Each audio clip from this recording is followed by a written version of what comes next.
Baik, assalamualaikum warahmatullahi wabarakatuh. Selamat pagi, siang, atau malam.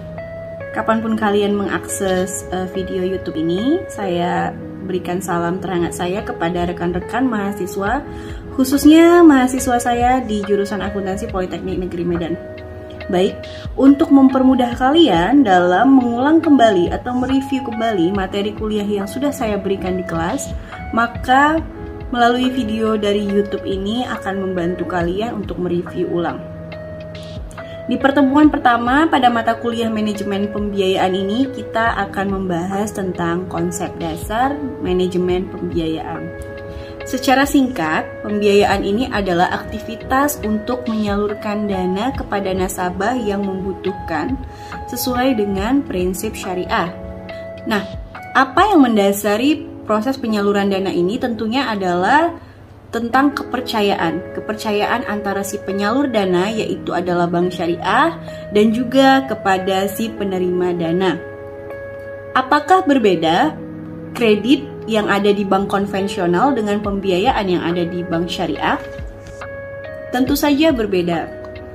Karena kredit pada perbankan konvensional itu menyalurkan dananya dengan mengharapkan return dalam bentuk bunga.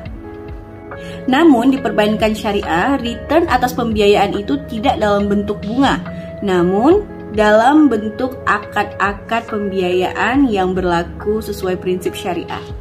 Pada dasarnya sifat dari pembiayaan itu adalah bukan memberikan utang ataupun piutang, namun sifatnya itu adalah memberikan investasi kepada nasabah. Pada Undang-Undang RI Nomor 7 Tahun 1992 sudah dijelaskan tentang pengertian dari pembiayaan.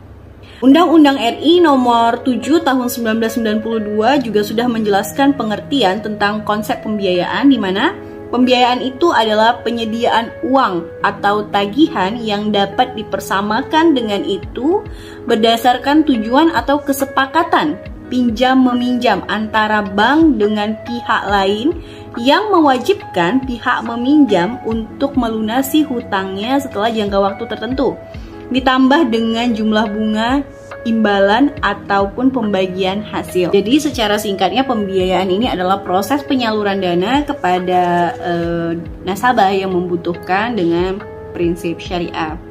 Lalu kita lanjutkan kembali. Apa aja sih unsur-unsur dari bank syariah itu? Yang pertama adalah adanya dua pihak. Dua pihak itu siapa saja? Dua pihak itu tentunya adalah pihak yang menyalurkan dana dan pihak yang membutuhkan dana tersebut. Pihak penyalur dana itu disebut dengan sohibul mal dan penerima dana itu adalah mudorib. Lalu yang kedua adanya persetujuan. Artinya konsep dari pembiayaan ini adalah adanya kesepakatan antara dua pihak, bisa dalam bentuk lisan ataupun akad secara tertulis. Yang ketiga adanya unsur waktu. Ini adalah tentang periode waktu yang diperlukan oleh nasabah untuk membayar kembali pembiayaan yang telah diberikan oleh bank syariah. Jangka waktu ini bisa bervariasi, ada yang jangka pendek, jangka menengah, dan jangka panjang. Yang keempat unsur pembiayaan adalah adanya kepercayaan, di mana bank syariah tentunya akan memberikan kepercayaan kepada pihak yang menerima pembiayaan bahwa mitra ini akan memenuhi kewajibannya untuk mengembalikan dana bank syariah sesuai dengan jangka waktu yang sudah dijanjikan. Nah, ini adalah unsur yang paling penting di dalam konsep pembiayaan. Lalu selanjutnya adanya penyerahan barang, jasa, ataupun uang dari sohibul mal kepada mudorib. Yang terakhir unsur pembiayaan adalah adanya resiko.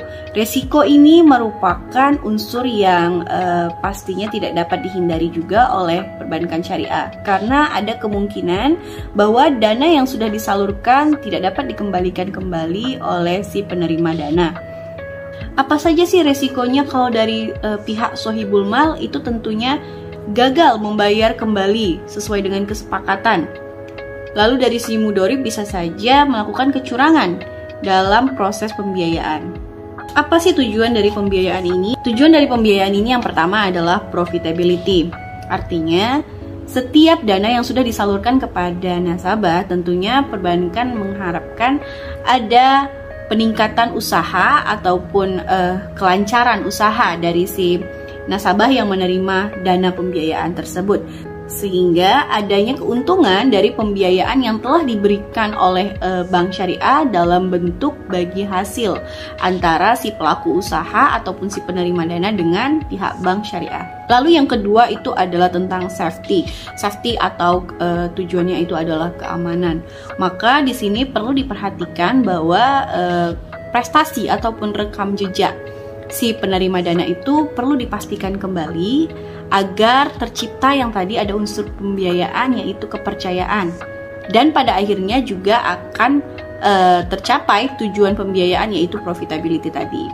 Baik, kita akan masuk ke fungsi pembiayaan.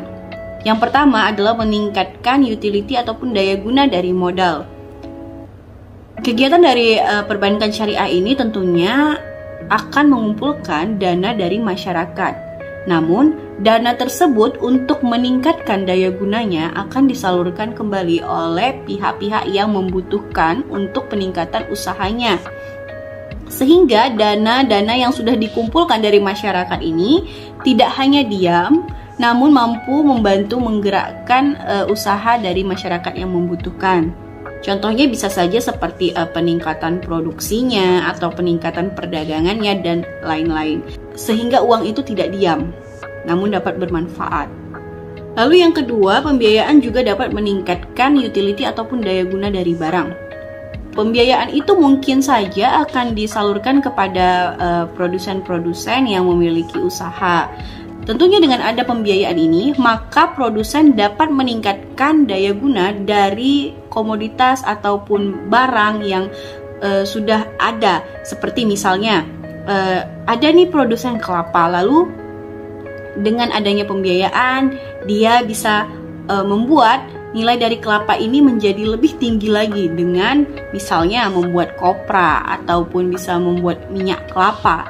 Nah, ini dia yang dimaksud bahwa pembiayaan itu dapat juga meningkatkan nilai guna dari barang. Yang ketiga, pembiayaan itu dapat meningkatkan peredaran dan lalu lintas uang. Artinya, pembiayaan di sini dapat meningkatkan gairah usaha dari para pelaku usaha, sehingga peredaran dari uang kartal ataupun uang giral itu dapat berkembang dengan baik.